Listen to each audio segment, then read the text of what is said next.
Hey guys, you ready to let the dogs out? What? Do what? Let the dogs out. You know, like, who let the dogs out? Who? Off the Hook, airing on offthehooksports.com. Your home for real news, real opinions, and what really matters about Tennessee athletics.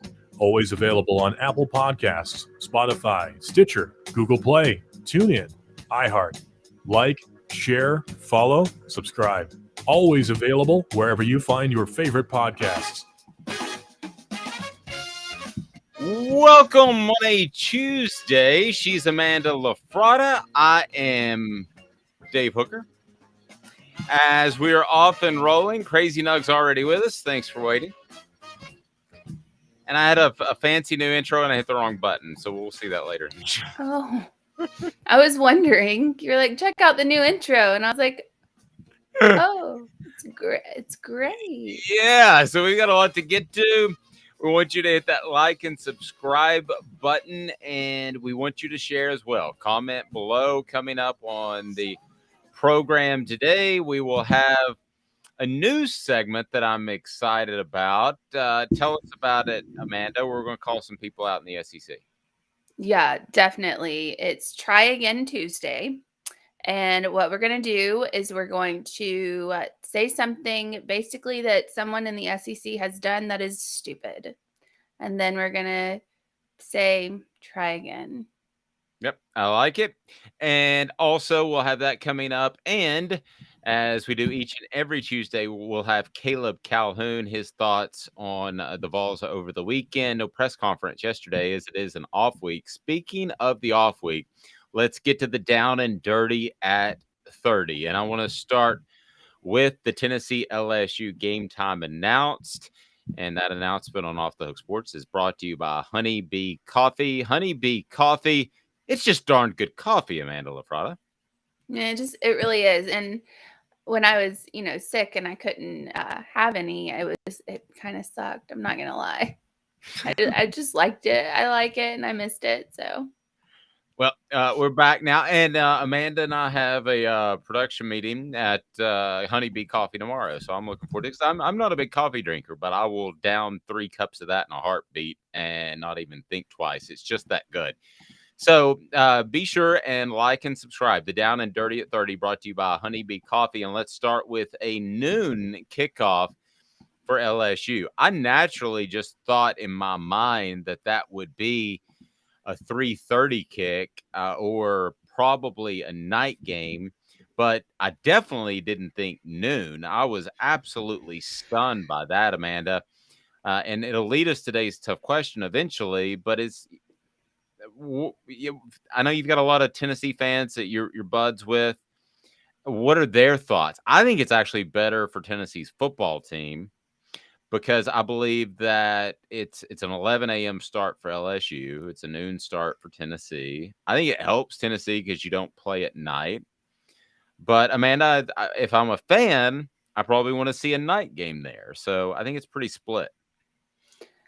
Yeah, a lot of fans, when it first came out, were very unhappy about it being the noon game, because I think you feel as a Tennessee fan, you did this thing against Pitt, you did your thing against Florida, and then it's like no one cares. Like you're not getting a spot, a prime spot, and it makes no sense. So you kind of feel disrespected, and I understand that. But as you said, I would rather have a noon kickoff than to play in Death Valley at nighttime. I would rather have a noon kickoff as a person who's going to write 5 stories after it. That's for sure. But as a Tennessee fan, you should be happy about this. Now, if you're making the trip and you wanted the night game environment and all that stuff, I get it. That is a super cool place to watch a game. But Tennessee has a better opportunity to play at noon. Loser for you saying is hello and saying, is this a replay or something? No, the game time was announced yesterday, nevertheless. And then, listen, night games are incredibly tough to play. Especially down there. Yeah. Yeah. So, it's really difficult. It's a difficult place to play. Night games, the fans get all revved up. It's right up there with the toughest places to play in the entire country. And Girish will tell us that from El Chico. It's your last free plug, Girish. And Girish will tell us that from El Chico that it's an incredibly tough place to play because he's an LSU fan. And Amanda, again, I, another factor into this is that LSU typically practices in the afternoon. Tennessee practices in the morning. So you've got the body clock issue, and you can't up and change that because you've got class. They do go to class. So you plan around that.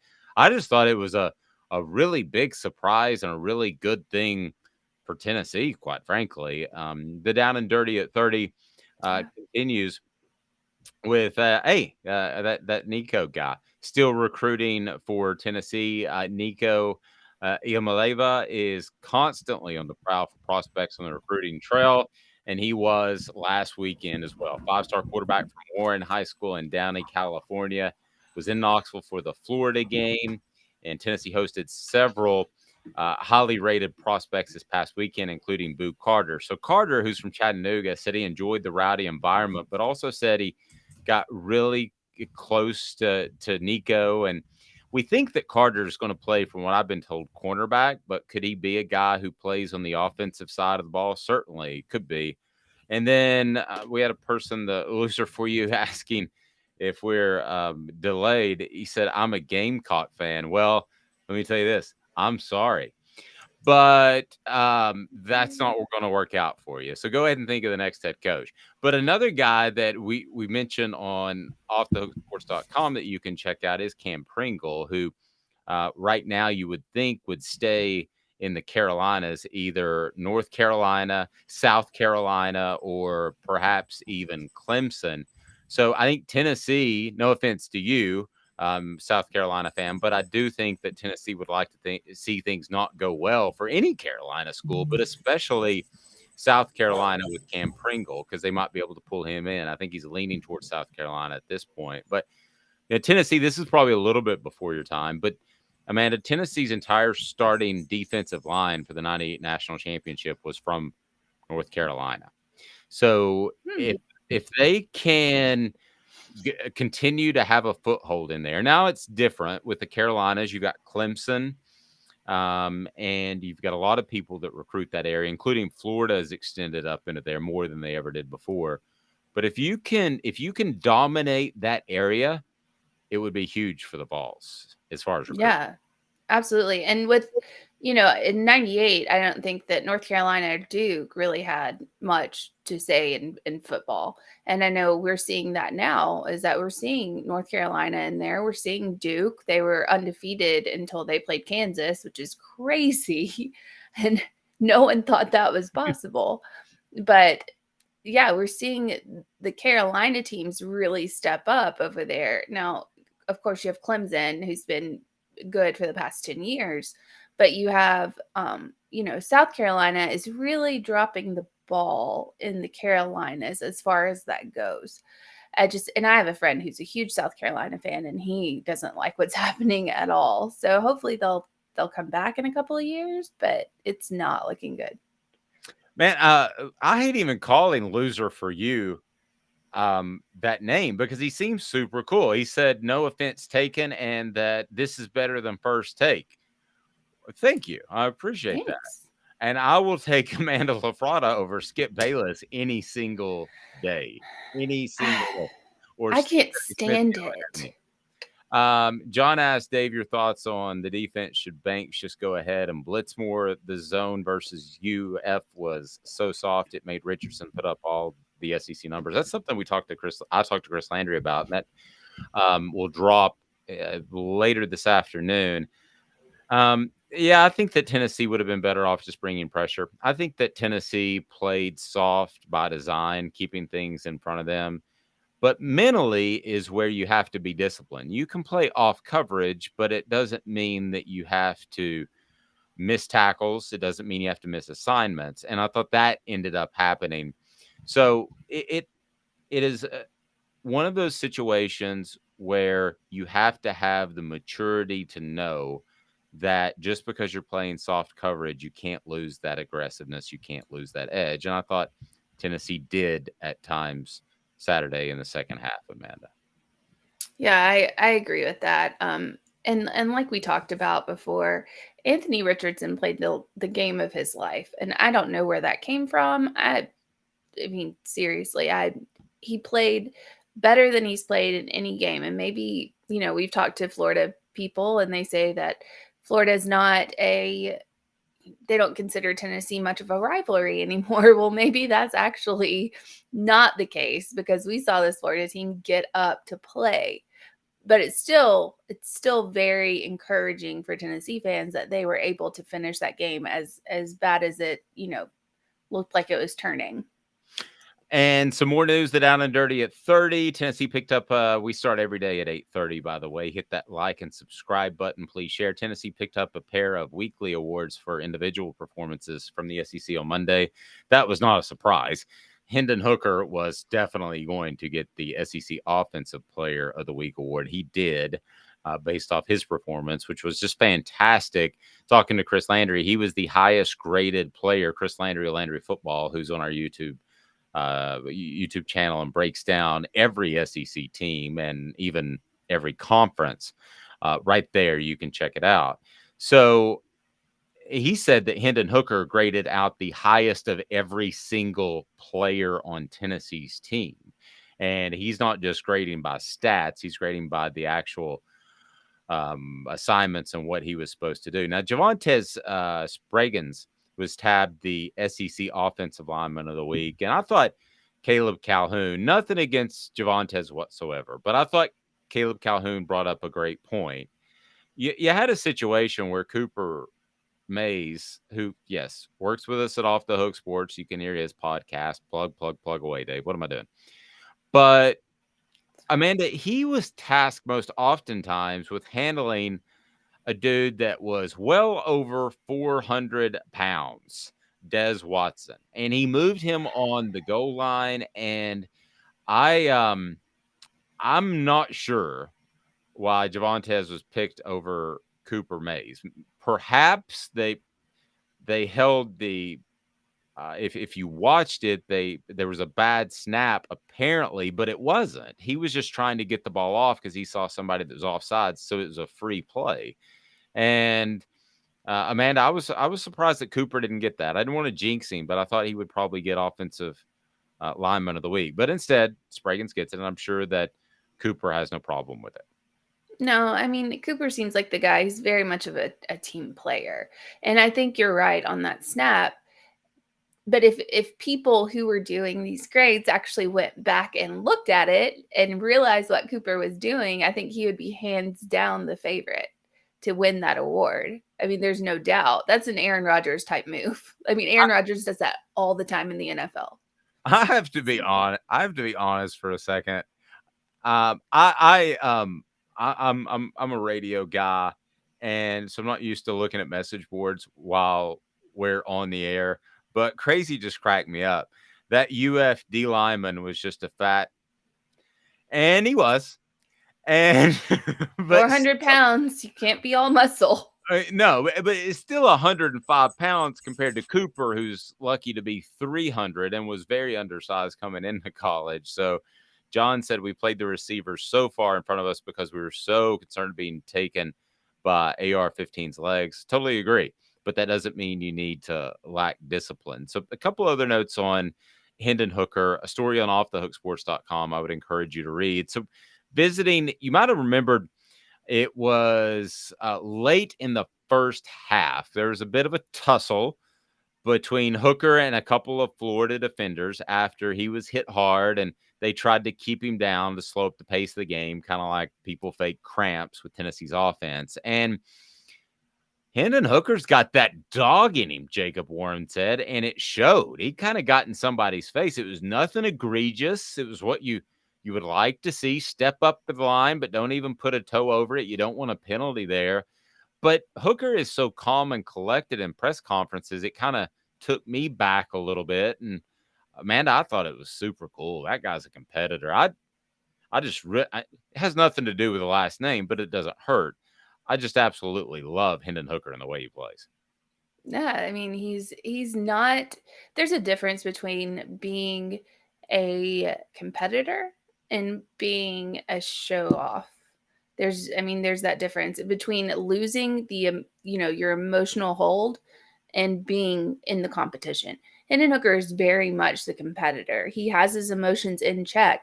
However, he's going to express those emotions when he has to do so. And that was kind of a warning sign, like, get off me. I might listen to gospel music, starting this, but I'm not afraid to come at you. So get off me, let me do my thing. Don't make this dirty and we won't have problems. Yep. Oh, that was cool. And Amanda referencing the fact that he does listen to gospel music before every game, especially on the road with Jacob Warren, who shared that with us. Trevor and John are kind of beating around the same bush, and that is, if the receivers are playing so far off, why don't you walk them up and play some press coverage if you're getting beat by soft coverage? You're not going to like my answer, guys. There ain't a Deion Sanders walking around in that backfield. And, I think Trayvon Flowers is great at the safety position. I know he was preseason all SEC, but, there's just, I don't think there's great talent there. I mean, John's saying we should have tightened up, maybe, but then you get beat if you play any sort of press coverage, potentially by Richardson's arms. John's saying they don't have the best receivers either. I agree with that, but I think the only way you lose that game is to allow big plays by Anthony Richardson, and ultimately they didn't do that. They allowed a bunch of good plays, but not monster plays, and he has the ability to do more, Amanda. Yeah, they allowed a bunch of little. I mean, I wouldn't say little, but they got, obviously Florida got the yardage, but you kept them out of the end zone. That's what you had to do. And if you played that coverage, I don't think you'd necessarily do that. I think if it's blown, that's touchdown immediately. So I agree with you on that fact. Like, if you wanted to hold them to as little points as possible, not necessarily as little amount of yards, but as little points as possible, just make sure no one gets by you and you're good. John said, heard a comparison of Coach Hype's offensive scheme and numbers he's posting to Coach Spurrier fun and gun offense when he first arrived in 1990, score points, destroy bad teams, and compete versus better ones.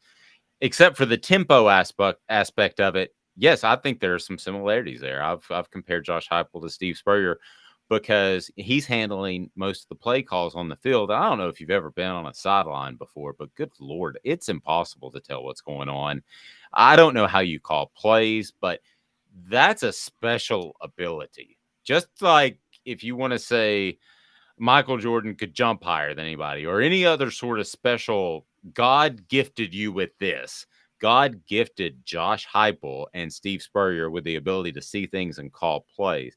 Now it's a little bit different because of tempo, but the reads are very simple as well. That's why the Danny Werfels of the world, the Palmers of the world struggled, and I hate to say this, Hendon Hooker might in the NFL as well, because it's a simple read. You throw it to that guy or you don't. And that's fine in college, but you can get beat at that at the pro level. But I think the Heupel and Spurrier comparisons are very apt, and that's good for Tennessee. Yeah, I agree with that. Another name I'd throw in there is Lane Kiffin. I know everybody hates him and all that stuff, but he has the same ability to stand on the sidelines and see plays. Like, I've seen him multiple times throw up the touchdown when he's standing there before the pass is even thrown.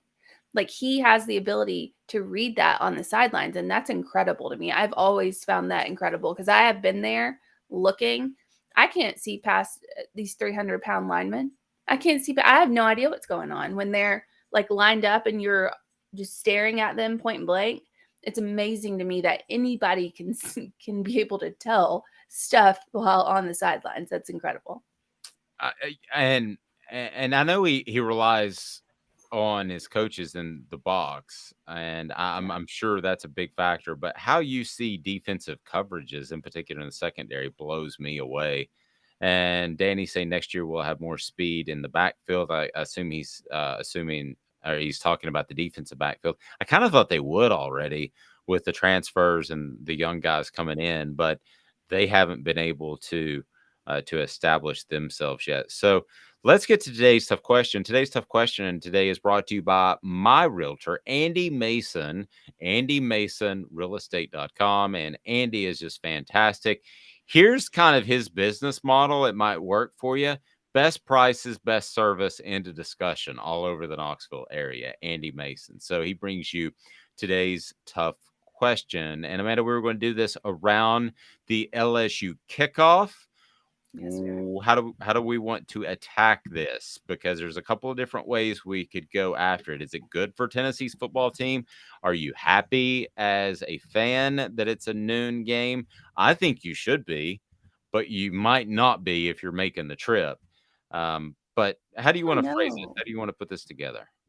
So my thing is, I'm going to say, how do you feel about the LSU Tennessee kickoff time at noon?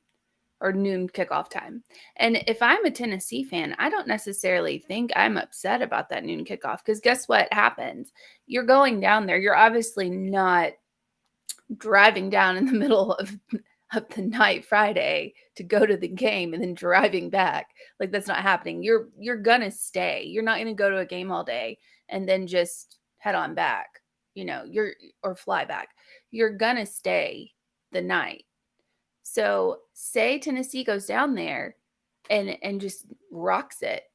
You get all night to go out and cheer for your team and claim that victory. And doing that in LSU is wonderful.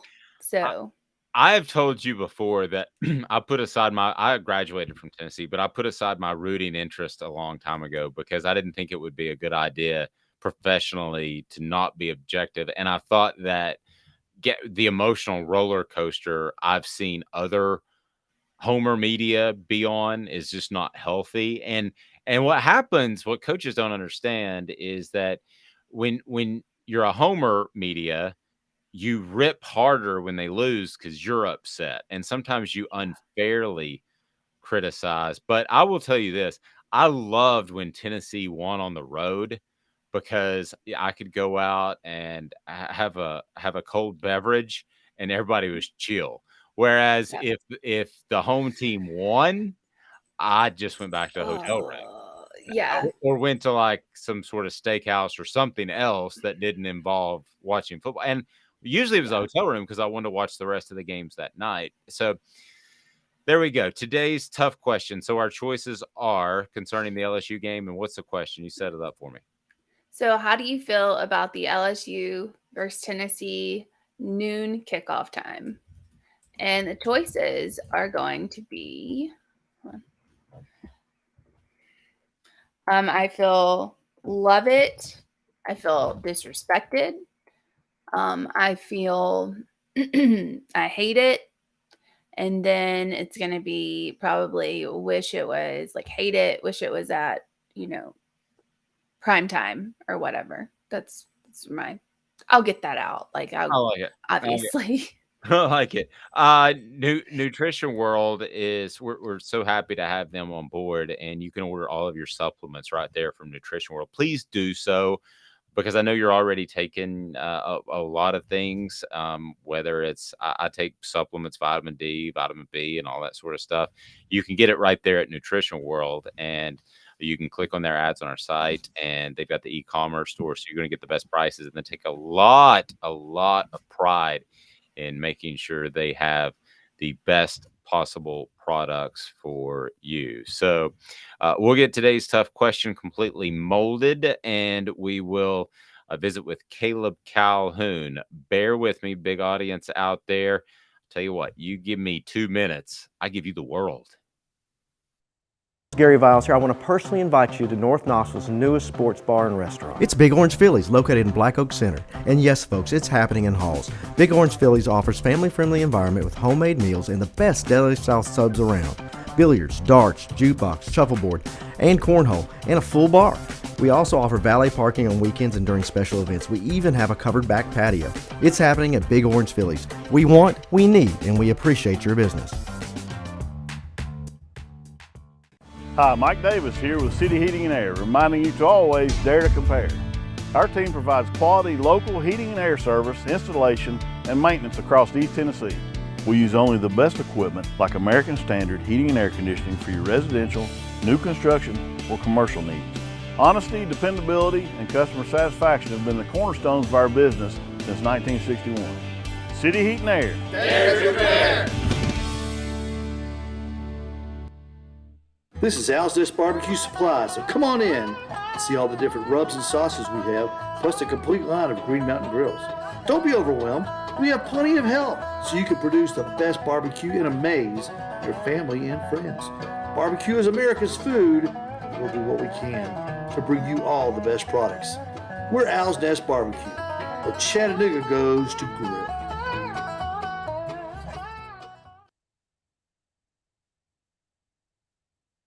Do you want to own the more that owns every job? Then get to Vassey Lawn and Garden in Cleveland and get you a Toro. I'm David Vassey, here to talk to you about Toro.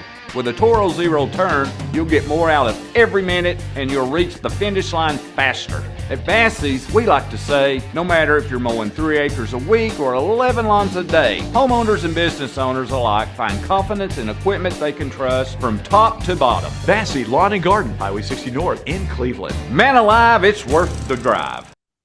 Chatboard is wild and woolly today, and we appreciate that. One person posted, I see the Bama A&M game being the 3:30 game, but what conference game is bigger than UT and LSU? It should be the night game. I completely agree. Logistically, I don't understand why South Carolina, Kentucky, and I'm just going to go ahead and tell you, I know we have a South Carolina fan on here right now. I mean, South Carolina is going to get beat by Kentucky. I mean, that's at Kentucky. You're going to start to see the Shane Beamer thing unravel pretty quickly, from what I'm told from some people at South Carolina. So Shame Beamer is what it's going to end up being. Shame Beamer. Shame. I just came up with that. I'm pretty excited. I was talking to somebody who knows who knows Shane Beamer, and I had brief exchanges with him when he was a GA at Tennessee. So, I mean, that's all I really know about him on a personal level. And I was told that he loves to go above and beyond to visit with the media and to make them feel comfortable, which always is a huge red flag for me, Amanda, because that means you're not confident enough in your coaching in and of itself. And I said, wow, that sounds just like Butch Jones. And the response was crazy. The response was, oh, no, Butch Jones is a better coach than Shane Beamer. Okay. No. I want to see it play out. You look at his staff, and because I did this yesterday just because of the Cam Pringle thing, I don't think that ends well, and I think it ends poorly sooner than we might have thought. We'll see. We'll see, but I mean, I just know that he went above and beyond with his wife.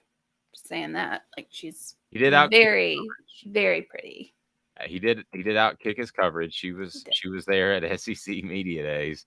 A couple of takeaways. Cedric Tillman is bigger than we thought, and Shane Beamer's wife is hotter than we thought. So those would be the things. Shane Beamer equals Butch.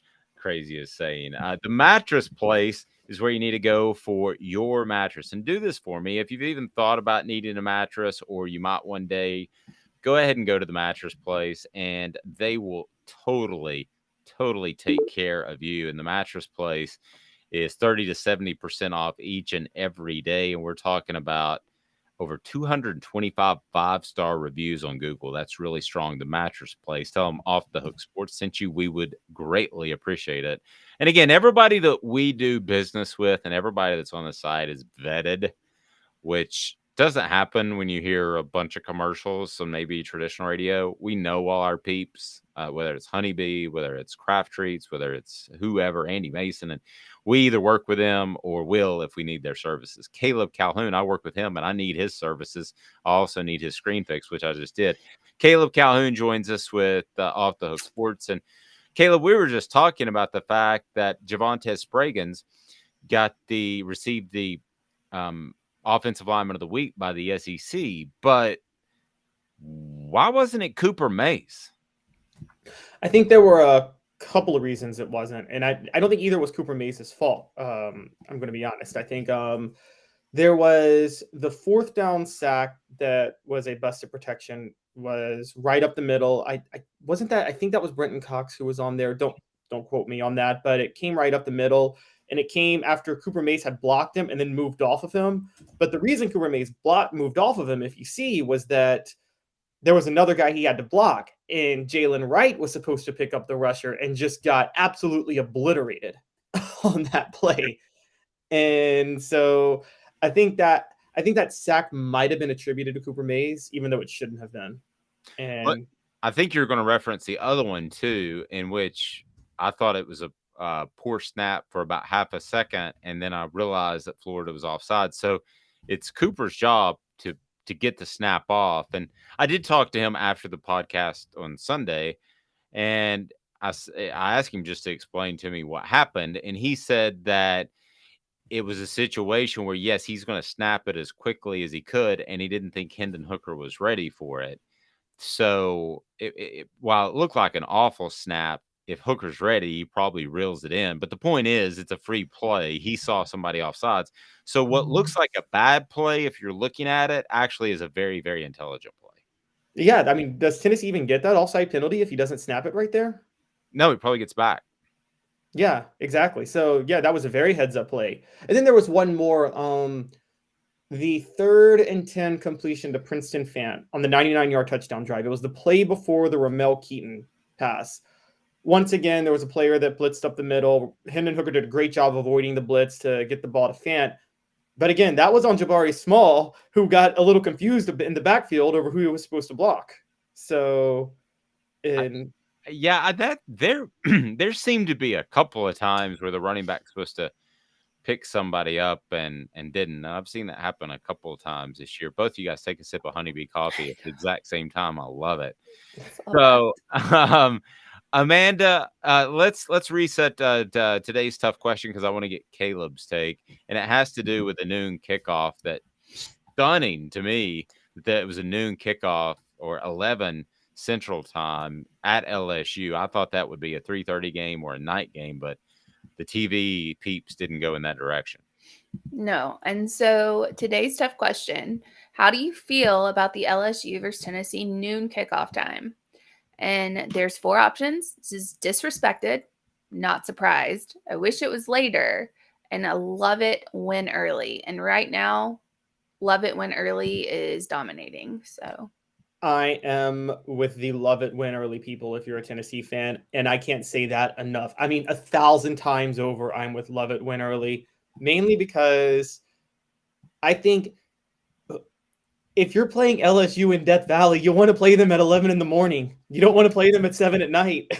And no, you don't. I mean, I've been to I remember I went to about over a decade ago, the Tennessee 13 men on the field fumble game that they lost to LSU, and everybody remembers how that awful play. But what people don't forget is Tennessee had no business being in that game with LSU. LSU was way better, and they just played so sluggish, so sloppy. The fans weren't really into it. It's Baton Rouge. They party hard. They're usually hungover at 11 in the morning. So yeah, hands down. Yeah. So I think that I mean, you compare what happened in 2010 versus what happened in 2000 when Tennessee was the far superior team, and Nick Saban gets his breakout win against Tennessee with Rohan Davies' first start, and the fans were rowdy as heck. I think that this is, and particularly because I know Tennessee fans want to say that they've been tested with the road game. Anybody who watched that Pitt game, that was a neutral site game almost. I think Tennessee fans may have gotten up to 50% of that stadium filled. So this was going to be their first true road test. You don't want to be in Death Valley at night. No. And Yeah. man, some bad things have happened down there, including the Eric Ainge bouquet toss in which he got thrown into the goalpost. You mentioned having, I think they had 14 defensive tackles on the field at the same time. And that was the very moment that Chuck Smith essentially lost his job. And I mean, in all sincerity, after that, it was up to Lance Thompson, the linebackers coach, to handle the substitutions for the linebackers and the defensive linemen because poor Chuck didn't know who to send in and who not to. I mean, you talk Save about Les Miles from being fired the next day, but yeah. I mean, you talk about one of the all-time dumbest hires. I mean, this is not Chuck Smith's fault, but Chuck Smith is a technician that's taught how he teaches defensive ends how to rush the passer. That doesn't mean that he's a great defensive line coach. He just happened to be buddies with Derek Dooley. That was one of the most bizarre hires that made me wonder really early in the Dooley regime if he was insane. Besides Derek Dooley? Yes. Yes. Besides that hire. Yeah. It's funny, Dave and I talked last week. I've been a little more fair to Derek Dooley than most. I get what your point is with him with recruiting, but I don't know a coach that had a worse situation to take over than Derek Dooley at Tennessee in 2010. Not just because of how bad of shape the program was in, but how good the SEC was at that particular time. I think in 2011 was the year that LSU, Alabama, and Arkansas finished 1, 2, and 3 in the country. And Tennessee just happened to draw LSU, Alabama, and Arkansas from the West that year. That was at that time where you drew 3 teams from the other division. And so and then Tyler Bray goes down, Justin Hunter goes down. But yeah, that was definitely a questionable hire, particularly in the whole and there was some confusion throughout the game because LSU kept subbing in late and Tennessee's defense wasn't getting the time that they felt they deserved to be able to sub in response. So yeah, crazy, wild stuff happens there. Joe's saying that noon was inevitable. Major League Baseball playoff, CBS hasn't had UGA yet, and the Texas A&M Bama game was always going to be the evening game. I mean, I guess, but I would like to know why my computer is making so much noise. I don't know if you guys could hear that. Could you guys hear that? St. Patrick's Day, apparently. Yes. But yeah, don't go to ESPN.com. So I think you find a way to fit that game into some other place. 3:30. I mean, for the people who would say they're feeling disrespected, I think this is disrespect to LSU more than it is Tennessee. I think that if they put it on the noon game, I mean, Tennessee's the top 10 team right now. LSU is the unranked one, and so that's a good point. John saying, I hope Aaron Judge gets 62 before the LSU game. Imagine watching the cut-ins like last week. Oh gosh, you're so right. Wait, now you referenced that too, Amanda. I didn't.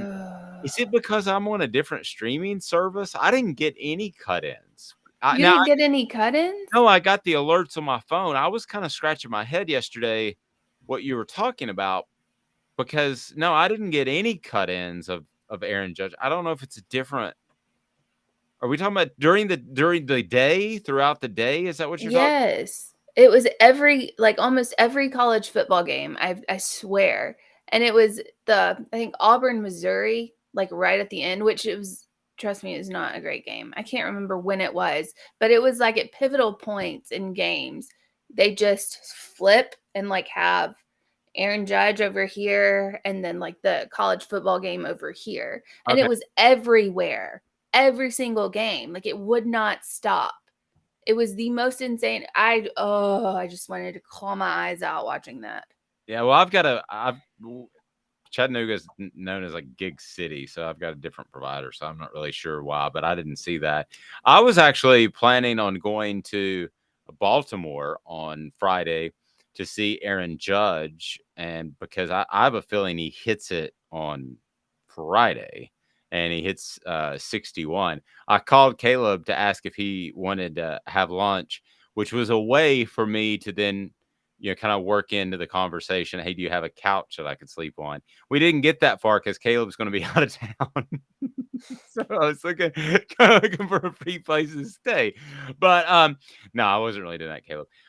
But yeah, I do love the passive aggressiveness of the coverage. Don't you guys love that? Barry Bonds hit 70, but it's basically this is the steroid free one, and it's kind of like Caleb kind of taking a shot at those steroid guys like McGuire and all those dudes.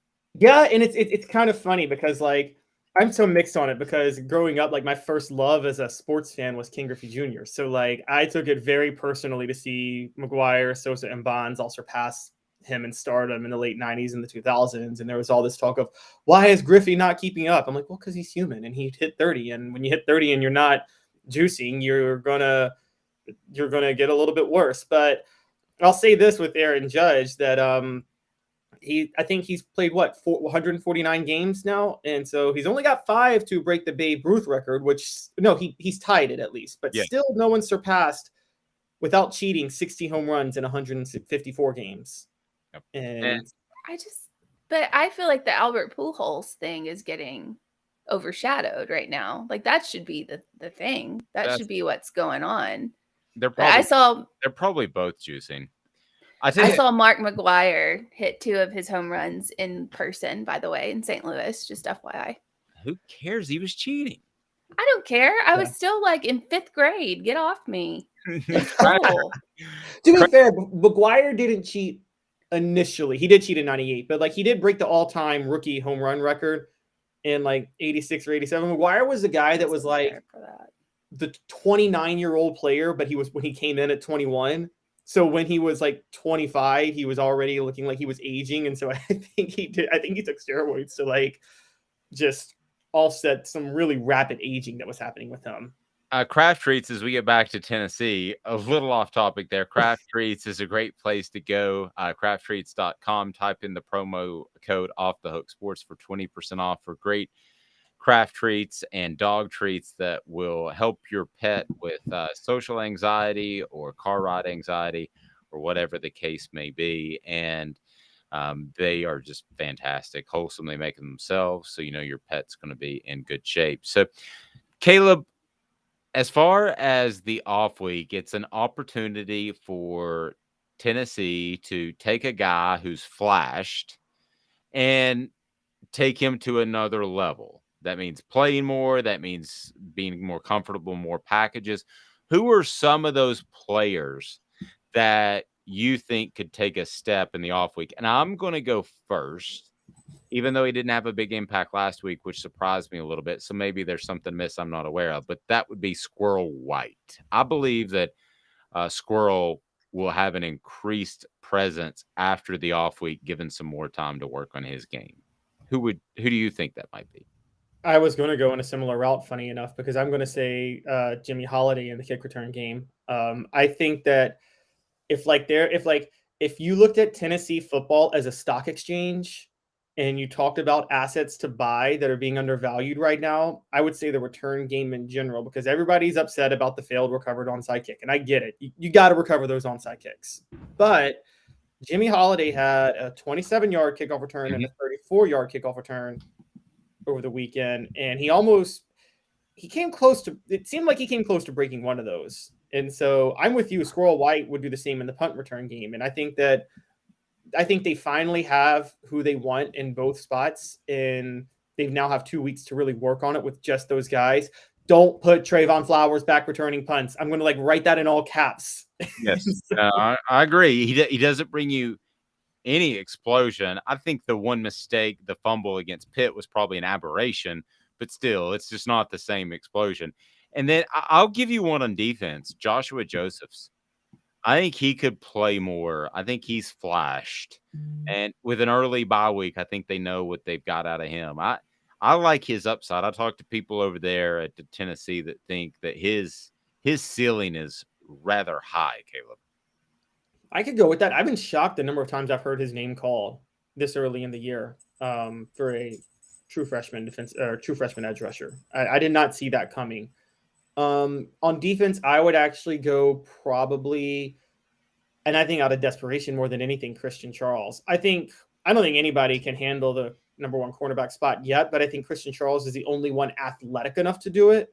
So I think if he actually could fine tune his skills a little bit, he might actually be able to handle it, because I'm sorry. Everybody was asking about, could Kamal Hadden overtake Warren Burrell? I'm sorry. I know he had a tackle for a loss over the weekend. He still got burned a lot. He played awful. Tamarion McDonald also played. Tamarion McDonald probably was the worst defensive back on the field last week, and he got beat a lot too. And I know he plays nickel, but I'm going Christian Charles. Someone's got to take that top cornerback spot, and right now Burrell has it by default when he's healthy. Yeah, I wonder what's happened with Andre Turrentine. I thought that the expectations were a little high from him transferring from Ohio State. It's not like he played a lot there anyway, but he at least had been in a college weight room environment and that sort of thing. I thought he would have more of an impact, but we haven't seen that. Caleb, I totally appreciate what you're saying, but I just don't know that they have a dude back there that's significantly better. I'm saying Christian Charles has significantly the most potential. That doesn't mean he's going to be good. I'm seeing. Here's a throwback for you. I'm seeing potential like Jonathan Wade style with Christian Charles. Remember, Jonathan Wade switched from receiver to cornerback and then was hurt, so he spent a whole year to learn the position, and then he came out and was pretty strong. I think Christian Charles has. Again, he just has raw athleticism. He may not be ready to play the position. You're right. And I think Andre Turrentine, they ended up moving him over at safety, which was weird in this offseason. So, but that's just one to watch because it's out of desperation, because I don't think Tennessee has an answer at cornerback. I said at the beginning of the year, we both talked about it, and I think it's come to fruition. They just have issues there. And they're not that athletic. And that's what that is. They're just not that athletic. And I think Christian Charles is at least athletic, even if he hasn't really fine-tuned all the nuts and bolts of playing cornerback. So how do you feel like they should, address this? Like, how do you feel like going forward? You have a real tough schedule. You have, you have Tennessee. You have Alabama. You have Georgia. You're going to LSU. And I know that LSU is not great, but it's still LSU. They still have that talent there. So how do you address the situation? What do you do going forward? You just changed your scheme altogether? Like, what do you do? I think you wait till next year. Yeah, I'm with Dave on that. I think you kind of have to wait till next year. Your best bet with LSU, and the thing that's underrated about LSU is for a team with a first-year head coach, they don't throw that many interceptions either. How many do they have on the year? 2? I have no idea. But not many.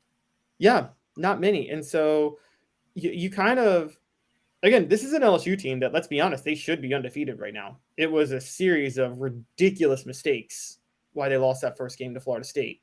And if they do win that game, we are talking about that probably being on CBS in 2 weeks. So I think your best bet is, sometimes you kind of have to do this out of desperation, is I think particularly with LSU, is you just bring some pressure, bring a little more pressure. You didn't do that to Anthony Richardson because there was the fear of him using his legs.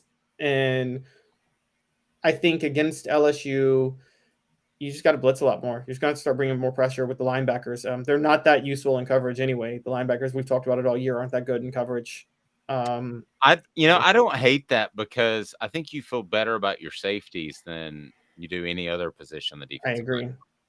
So I agree. And the smartest thing that was done over the weekend, by the way, for people who question what Tim Banks is play calling throughout the day, anybody that questions Tim Banks, look at what he did after Florida recovered that onside kick. Every coach in America would have played prevent defense and tried desperately to stop them from getting a Hail Mary. Tim Banks brought the house the rest of the, that whole drive right there.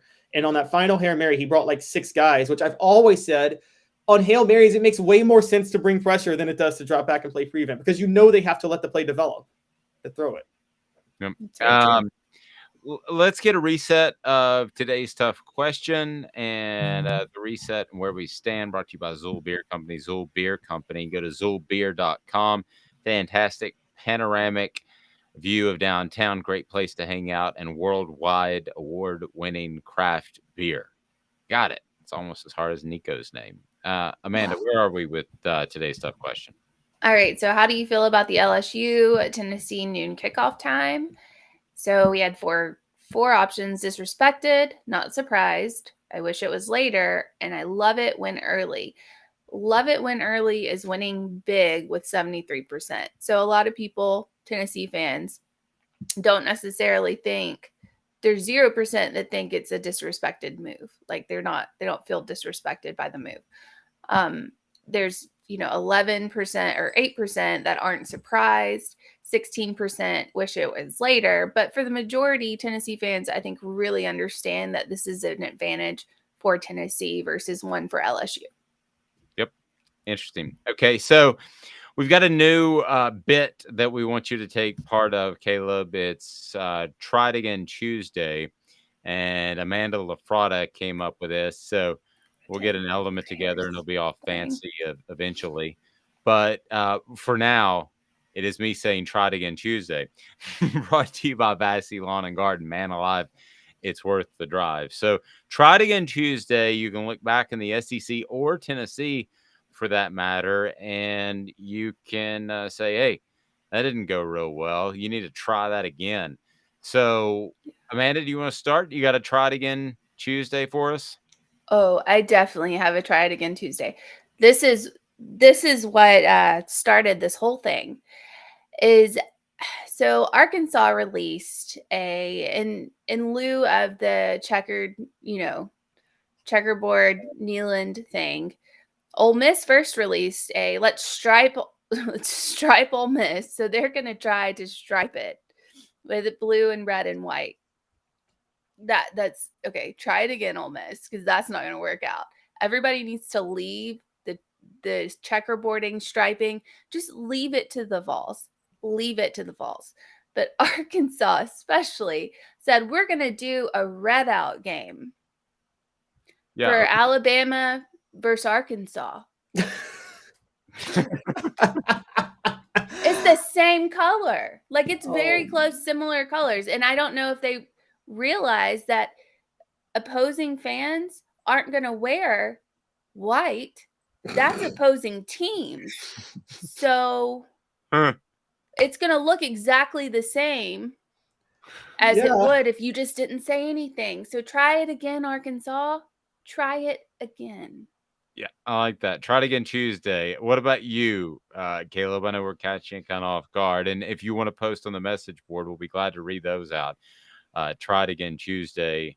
I got a couple. How about you? Do you have one for Try It Again Tuesday? I mean, I try to be nice on those things. So for me, I will stick maybe with on the field happenings, at which point I will just say Harrison Mevis, try it again. You shouldn't miss 26-yard chip shot field goals from dead center to win a game if you play college football, particularly with NIL money. I don't believe, I'm going to say this, and this is a soapbox I've been on for 15 years, and I'm on it even higher now. Stop coddling kickers and because they miss kicks they should make. That's their job. If they miss a 35, 40, 45-yarder in college, okay, we can have a conversation. Missing chip shot field goals, dead center, there's no excuse for that, and you don't deserve any sort of sympathy. You have a job to do. I can roll with that. My Try It Again Tuesday goes to Nathaniel Pete, and it is trying to extend the ball over the goal line in the Missouri-Auburn game. He's the Missouri tailback. What does he do? He fumbles, and we're both Missouri. What's that? We're both going at Missouri players. Yeah. Yeah. So I'm going Nathaniel Pete. You just don't extend the ball like that, really, ever. If you talk to coaches, I'm certain that I'm never going back to ESPN.com again. I'm certain that there are times you feel like you should extend the ball and it works for you and all that, but coaches across the board will say it's not worth it unless you're like in a last down type of situation that over the long haul it hurts you. It's kind of a similar, and it was David Cutcliffe that told me this. He said you don't ever really want that unless it's fourth down, like a Joe Milton play, and you have to make a play right then, or the time's running out, or some sort of desperation, and you don't want to be extending the ball, and that's what Pete did. So try to Brandon Pete, because that did not work out, and I'm surprised we don't see that more often, to be real honest with you. but we've seen it throughout. But Amanda, what do you think that the Alabama players thought about the red out? I mean, I mean, I I bet don't, they just laughed. yeah, I don't really think that they felt any sort of way about it. It's just, this is typical Arkansas behavior. Like, I don't know if you remember in 2011 when that big hurricane came through Tuscaloosa and wiped out like a lot of stuff. And then Arkansas, not Arkansas, the football, but somebody from Arkansas tweeted out like they're running back in a tornado. That was like, we're coming for you, Alabama. And I was like, Oh my gosh. this is just horrible. But like, this is Arkansas. My God, you're already like the little piggies. You're already the little piggies. Calm it down. Like, just let it go. Stop it. Red out. Who came up with that? And who's sticking with it? It'd be like cool if you're playing Tennessee or something, but Yeah. it's totally not cool if you're playing Alabama. I actually don't think it's even cool for Tennessee, only because like when you do these whatever out games, like this Arkansas Stadium usually looks pretty red anyway for people in Arkansas fans. So like a red out, like if you're going to do a blackout or a white out, like okay, but you know if you want Arkansas to roll out in some black jerseys, fine. But yeah, I don't even think it works if they're playing it. It just looks, it's just dumber when you're playing Alabama. Yeah, because everyone's all red anyway. So what? John said, "Can you imagine paying more than $20 a ticket to watch that Auburn Mizzou game? That was an ugly game." Listen, if that game was in my backyard, I'd have closed the shades. Oh, I said last week it was a game to both coaches were coaching for their job in that game, and I still think both coaches should be fired after what happened. Those are awful teams. Those awful. No. And I think Mizzou from this point forward should be playing for their right to stay in the SEC. That they should just be jettisoned. But Amanda knows I hate Mizzou. You do. You really do. They also have a very good journalism department, and They do. The ones that come out of there are a little snobby. Oh, I went to Mizzou. I did a journalism camp at Missouri one time, and yes, it's very but okay, Ole Miss is that way with their literary program. I didn't know that, but Mizzou ain't Northwestern. I mean, Northwestern, that they can be snobby about their journalism and broadcasting if they want to. I mean, but Mizzou ain't that, are they? No, they're not that. But I think maybe these coaches, like Auburn and in Mizzou's coaches, probably took a look at Scott Frost's playbook and like, how can we get out of here as fast as possible and get the most money? It looked like they were trying to like, let's try to get fired. And Eli got you, Brian, because he made it worse. Brandon says that game, the Mizzou I see the game. Yeah. Belongs on Jefferson Pilot Sport. Oh, that was that back in the day. That was like they just picked people out of the stands to do the broadcasting. I mean, I hate to be mean. I'm not going to say any names because I do not rip other media. But I remember watching that thinking, I'm 24 years old, and I feel quite certain I could do better than that right now. I think that's why we as SEC fans hate noon games, by the way. We have such a tradition of associating it with, used to be the noon game was on Jefferson Pilot or 11 a.m., I guess if you were Central Time. And we just were like, oh, it's going to be such a dull game to watch. It's JP Sports, 11 a.m. And now I will give Holly Rowe a lot of credit because I thought she was really rough to start, and she's now with ESPN, right? Or I know she had a battle with cancer, so she was she got better, and I credit her for that. And I will tell you this: more attractive in person than you would think. Well, we all got to start somewhere, Dave. All got to start somewhere. Oh my gosh! They say the camera adds 10 pounds, but in person it takes off 10 pounds. So well, I mean, you know, it's I will say that, yeah. I will say the reset Holly Rowe hot or not. No, we're not doing that.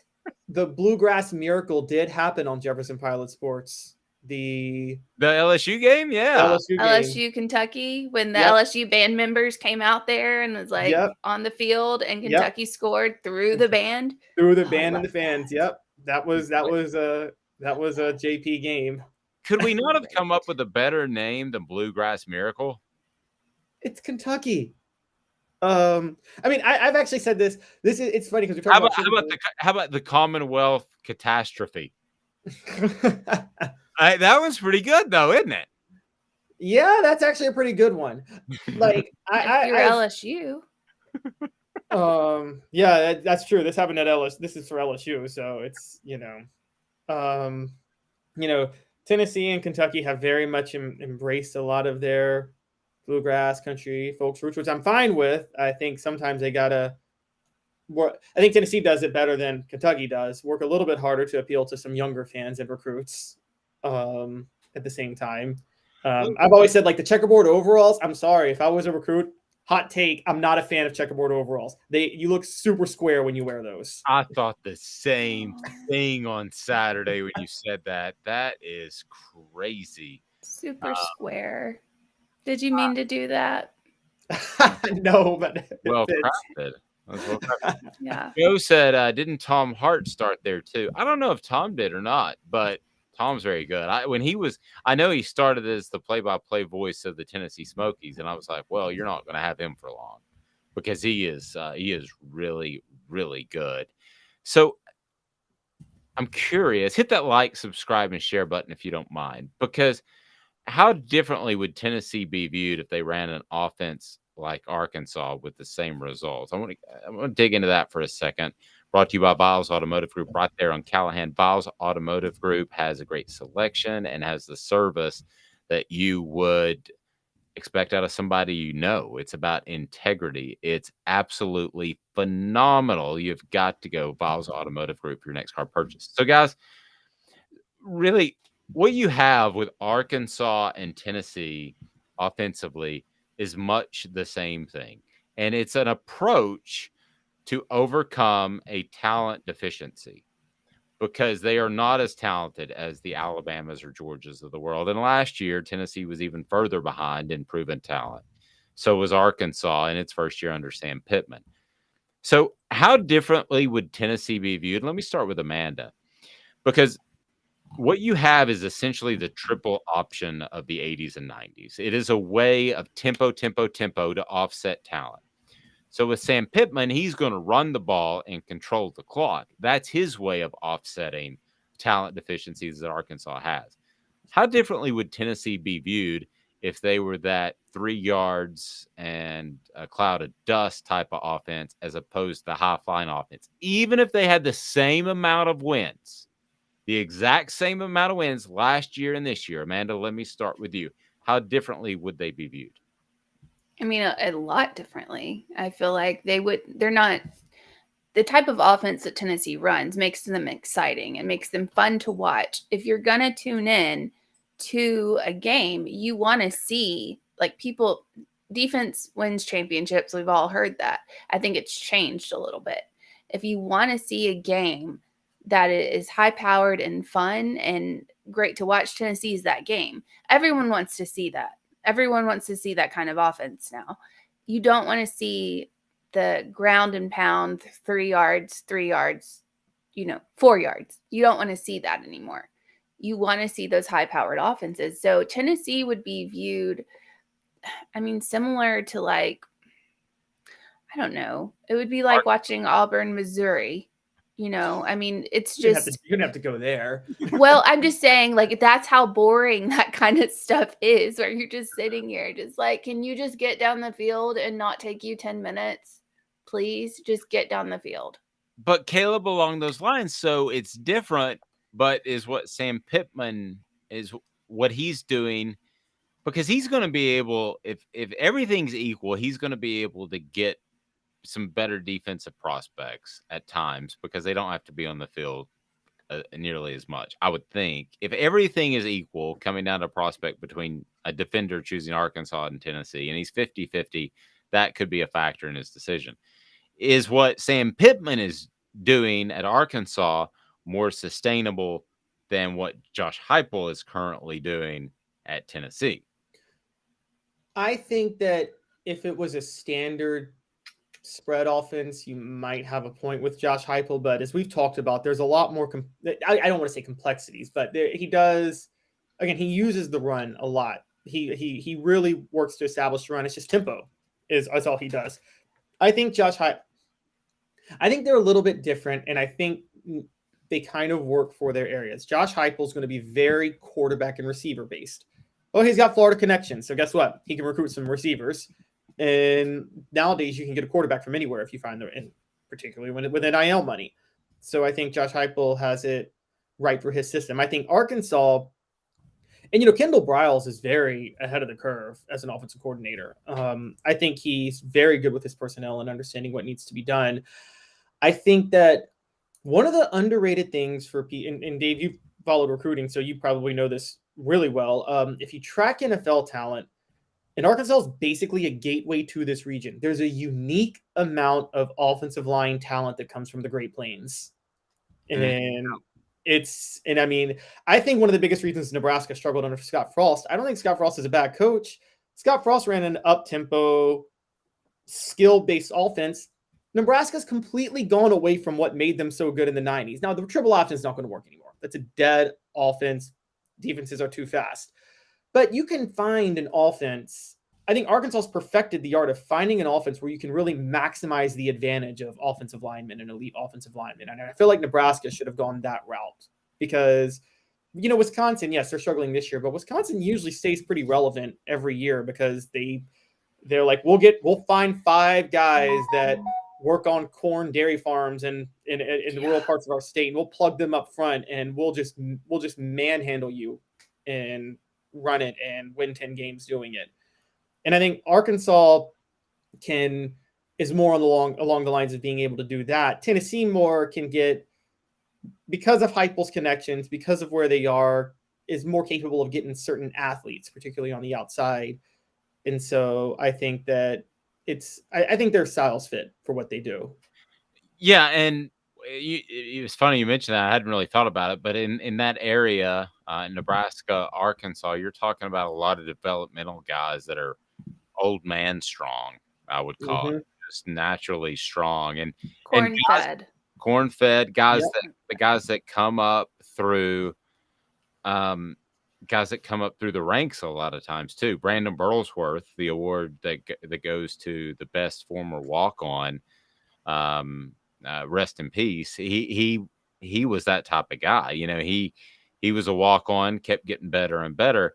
And those are developmental programs and probably always will be when you talk about Arkansas and Wisconsin and Nebraska. I don't think they're going to suddenly go out and recruit 5-star talent left and right. You're always going to have the Ohio States of the world swooping in if they do have a special player in that area. But yeah, I mean, that's the move for them is to dominate with the developmental guys in the trenches and do what what Tom Osborne did and find the one athletic quarterback in Tommy Frazier that can take your offense to the next level and have the elite running back. And then there you go.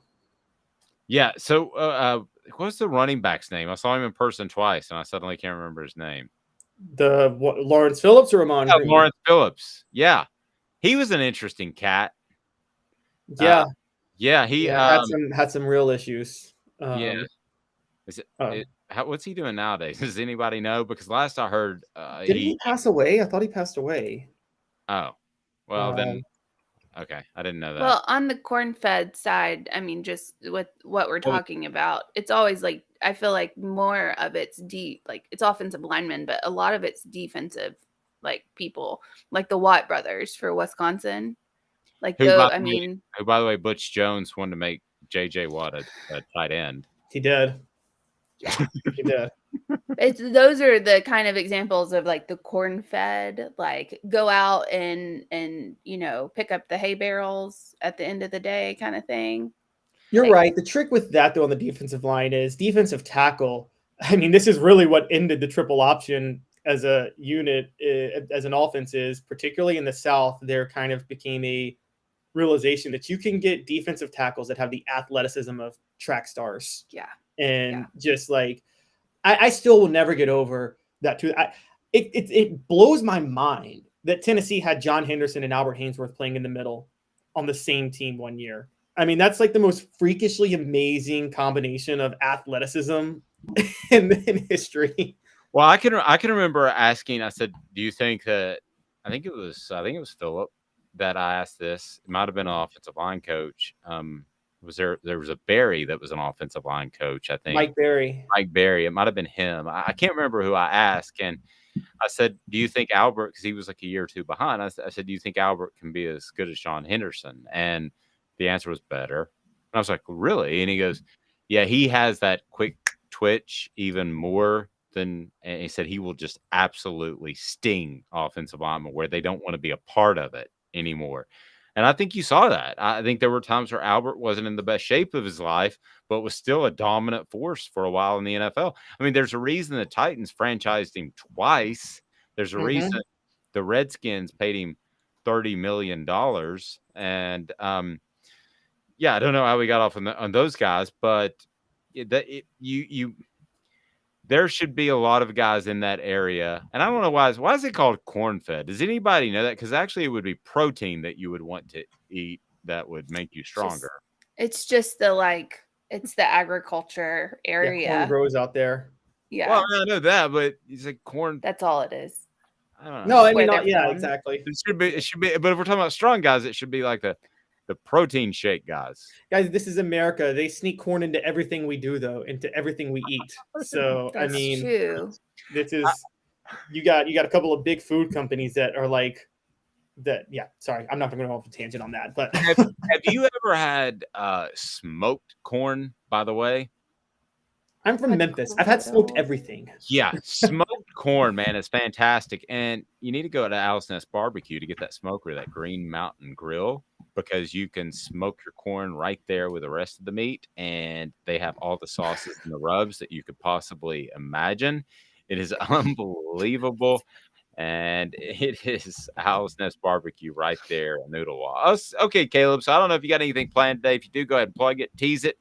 Because offthehooksports.com is your home for Tennessee coverage. I got a couple of things coming up.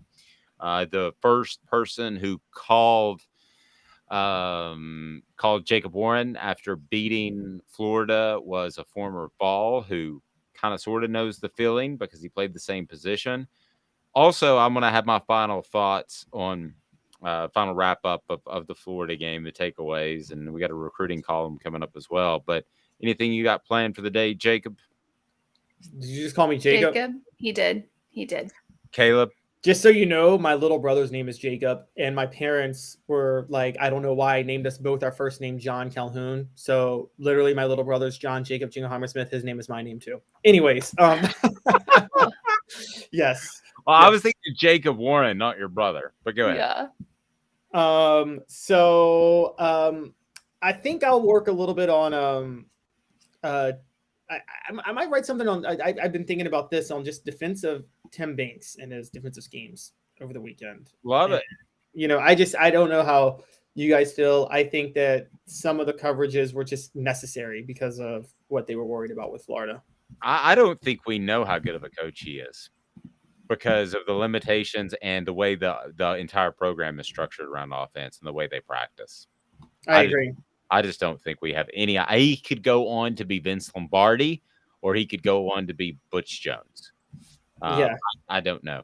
Caleb, we appreciate it. We'll talk to you soon. If you haven't read Caleb yet on offthehooksports.com, you have got to. He is a fantastic writer and brings up some really good points. So, Caleb, have a great afternoon. And if I decide to make the game Friday night in Baltimore, if you could just leave the keys maybe under the mat. Yeah, that would be great. But we will talk about that. I appreciate it, Caleb. Thank you, sir. All right. Have a good one, guys. Went full office. I went full office space for a second. Yeah, that'd be great. If you could go ahead and do those TPS reports, that'd be fantastic. Do you love that movie or do you love that movie? Office Space? I think it's overrated. I mean, I've watched it like a few times, but it's not as overrated as Super Troopers. No, that's true. Tell you what's overrated is buying an e-bike online that is not a Pedigo, because you're not going to get service on that e-bike and you're going to be hung out to dry if something goes wrong with it, and it probably will. So Pedigo Chattanooga has the best e-bikes. Pedigo Chattanooga is a great place if you want to rent a bike and roll around downtown, not worry about parking, or if you want to purchase, know that you got service at Pedigo dealerships across the country. And John saying, Dave, you can't have my red stapler. No, you can't. Another Office Space reference. Back in 2 minutes with Message Board Bingo. It's Gary Viles here, Viles Automotive on Callahan Drive. I've been selling cars here in East Tennessee for 27 years. In that time, I've come to realize it's not about the car. It's about you, the customer. So I'm here to take care of you just like family. Good credit, bad credit, you name it, we can get you taken care of. If we don't have it, we can find it for you. We go across the country to get any vehicle that you want. And here at Viles Automotive, we don't believe in fake numbers. We just give you great deals.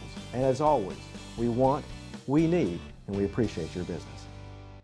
Do you want to own the more that owns every job? Then get to Vassy Lawn and Garden in Cleveland and get you a Toro. I'm David Vassy, here to talk to you about Toro. With a Toro Zero Turn, you'll get more out of every minute and you'll reach the finish line faster. At Vassy's, we like to say, no matter if you're mowing 3 acres a week or 11 lawns a day, homeowners and business owners alike find confidence in equipment they can trust from top to bottom. Vassy Lawn and Garden, Highway 60 North in Cleveland. Man alive, it's worth the drive.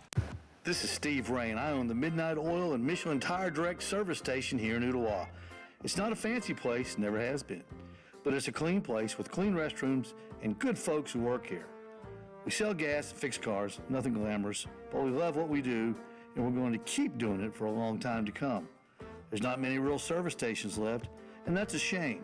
We're the guys just like the guys back in your hometown. We'll fix your tire, change your oil, and put a new set of Michelins on your car.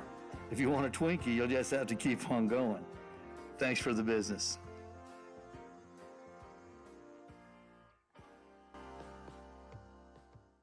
Hi, Mike Davis here with City Heating and Air, reminding you to always dare to compare. Our team provides quality local heating and air service, installation, and maintenance across East Tennessee. We use only the best equipment like American Standard heating and air conditioning for your residential, new construction, or commercial needs. Honesty, dependability, and customer satisfaction have been the cornerstones of our business since 1961. City Heat and Air. Dare to compare.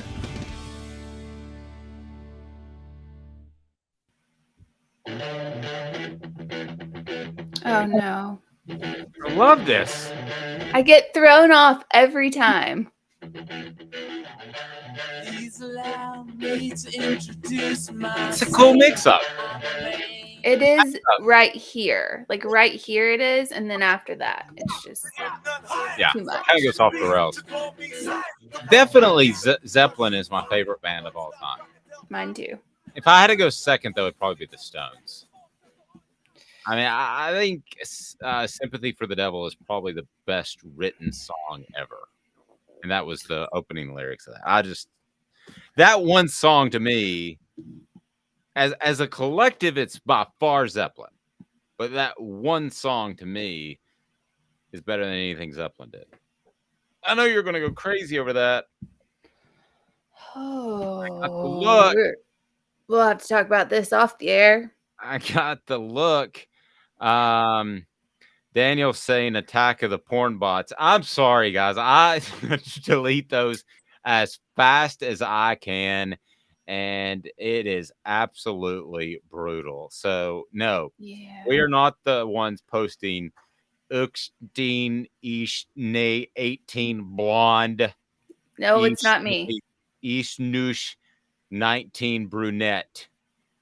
No, we are not those people, just so you know that. The message board bingo today is brought to you by our friends at Big Orange Phillies. Big Orange Phillies, a great place to watch the game at Big Orange Phillies. They've got it all. You can shoot some stick, play some billiards, throw some darts. How about that? And you can also just enjoy great food. And they've got cornhole, and it's just fantastic. All right, so let's get to a little bit of message board bingo, and then we've got pretty cool.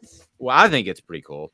We got a pretty cool this day in sports history to close us out that you're not going to want to miss, because it illustrates what being a jerk can do, and how karma can bite you in the rear. And I'm quite glad of that, because this guy who we were talking about earlier, it's about Mark McGuire, was one incredible jerk. But first, message board bingo. A winner saying those bots are a sign you hit some sort of metric. Yep. Well, I guess it's good that we hit the porn metric. All right. But I think just everyone needs to know you are not the blonde and I am not the brunette. Like everyone just needs to know and we don't speak German either, because they're all in German. No, we don't speak German. Hit that like and subscribe button for Amanda, not porn. So you can be a part of our coverage, and we would love for you to do that. Subscribe, like, share, comment below. And John's saying probably the character people who type on here. I don't think so. All right, message board bingo is now. If you can type in the winner, or you can type in the message board of the team of which this post was posted. It's very difficult to say. Then type in the team. Yeah, just type in the team. Fan base. Then you can win a Hooker shirt. We're giving away Hooker shirts left and right. So let's do that. Message board bingo. Boom. All right. So this is ACC. Ack. That's what happens when you continue to make bad head coach. Can I say one funny thing real quick? Yeah. You remember the AAFL and its illustrious 6 weeks of action? Like 5 years ago? I block it out. Yeah, it was like a different league in the spring, and they lasted like 6 weeks. I told this guy that it was called the AF, and it was the AAFL. And he used that forever. And he got so into it that he got a media credential and went to a game in Birmingham. And I said, did you refer to it as the AF in the press box? And he goes, oh, yeah, that's what they call it. And no, they don't. Nobody but you and me call it that. Feel like maybe he lied to you. If you met this dude, you would know that I was the right one. Maybe a little off kilter. All right, let's do it again. Message for bingo. That's what happens when you continue to make bad head coaching hires. Had to keep it in the family, though. He played here, bro. This time, we actually were willing to spend and wasted it. Beyond disappointing. I know exactly who this is. You got 10 seconds starting now. Message board bingo. If you can tell me what team's message board saw that post. And John said Miami. Good job, John. Oh, I thought it was Nebraska. It's ACC. Oh, I'm sorry. Yeah, you did say ACC. Sorry. Joe said Nebraska too. Well, it does fit Nebraska except for that ACC part of it. So I'll tell you what. So who got it? John. John, email me at dave@offthehooksports.com. dave@offthehooksports.com. I'll type it in here and then I will hook you up. Oh, did Brandon get it first? I don't see a Brandon post. That's weird. I don't see a Brandon post. All right, so and Crazy, your shirt's in there. Should I keep playing till I get my shirt or what? I don't. Crazy, you're gonna have to email me again. We had some confusion. I think I know who you are. I wish there was an easier way to interact with you guys on YouTube, but there's not at this point. So we're doing our best. I mean, I would just give you my cell phone number. But or we can do Twitter. You can. I would give you my cell phone number, but I would pick up the phone and it'd be like, Ish Nox Oosh 18 blonde. Press 1 for blonde. Press 2 for brunette. For redhead, call a different number. All right. What do we message for bingo part 2? We got time for one more. Let's roll. All right. ACC again. Can we drop to D2? Like, this is a legit question.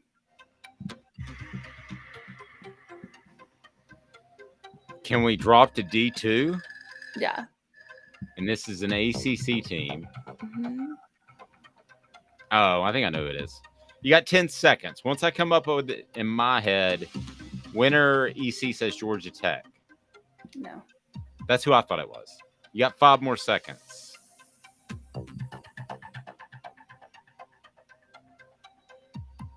Anybody? Duke, Boston College, Virginia Tech, No. Wake Forest. No. It's too hard. All right, what is it? Good North try. Carolina. North Carolina. Yeah. I don't know why. That makes no sense. Yeah. Me neither. If we have time for one more, I've got a good one. All right, let's roll. All right. Not trying to be the tinfoil hat guy, but this is so fishy. No way CBS thinks Auburn, with an interim coach, likely at this point, playing the number 1 team in the nation, will bring in more viewers than our game. Really seems like they're trying to influence our game to help the other team of going into their next game undefeated. Read that one more time. Okay. And this is not ACC, by the way. So, not trying to be the tinfoil hat guy, but this is so fishy. No way CBS thinks Auburn, with a likely at that point interim coach playing the number 1 team in the nation, will bring in more viewers than our game. Really seems like they're trying to influence the game to help the other team of going into the Bama game undefeated. Joe says LSU. Yep. Okay. Joe, Talking you were about the Tennessee first one game. to say LSU. So I'm gonna make this really simple. This cannot be easier. And okay. David off the hooksports.com. There it is. Email me if you want a shirt. And don't lie about it. There's a Somebody limit. lie about it? No, I mean, I guess they could because everybody's got aliases. But if my email fills up, we're not doing this anymore. If it's German, that's going to be bad. Ich nusch nach ich blonde 18. It is time for this day in sports history. This day in sports history, putting things in perspective, exclusively on Off the Hook Sports with Dave Hooker. You're so old. When you were a kid, rainbows were black and white. And Amanda LaFratta. New Kids on the Block just called. They wanted you as a backup dancer. On this day in sports history, so we're waiting for Aaron Judge to break the supposedly steroid-free record. Which I'm a Yankees fan, and I'm a big Judge fan. I mean, I don't know. But on this day in 1998, Phil Ozerski, he was a fan making $30,000 a year. He caught Mark McGwire's 70th home run ball.